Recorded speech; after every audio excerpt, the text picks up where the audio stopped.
শোন, ছোট্ট থেকে বড়, প্রথমে ঢাকা শহরে চা বিক্রি শুরু করব, তারপরে দেশের বড় বড় শহরে শাখা, ডিভিশনাল হেডকোয়ার্টারে, Dhaka division, Chittagong division, Khulna division, Rajshahi division, তারপর থানা থানা হেডকোয়ার্টার, গ্রামে বাজার।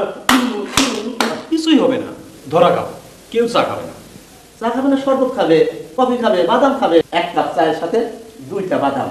চা বাদাম, চা বাদাম, চা বাদাম। চুপ করবি? চুপ করবো কি জন্যে? আমরা অবশ্যই বাদাম বেচবো। চায়ের সাথে বাদাম, কফির সাথে বাদাম, শরবতের সাথে বাদাম। যান, চুপ করলাম। সংলাপ আপনারা করেন। এরপরে যদি আমার মধ্যে একটা কথা শুনেন, আমি তালুকদার বংশের সন্তান না। কোনো মেয়েকে এখন পর্যন্ত চা বিক্রি করতে দেখা যায় নাই। এর মধ্যে আমি নাই। এরপর আপনি বলবেন আমরা মেয়ে ছেলে সাজবো। আমার পক্ষে মেয়ে ছেলে সাজা সম্ভব না। সম্ভব না কেন? এত বড় মশলা মেয়ে ছেলে কোনোদিন দেখছেন? না মামা, আমাকে দিয়ে হবে না, ইসরায়েল মতো লাগে।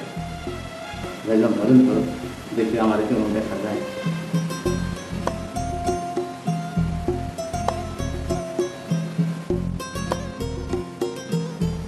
না, চলবে না, মোজ দেখা যায়।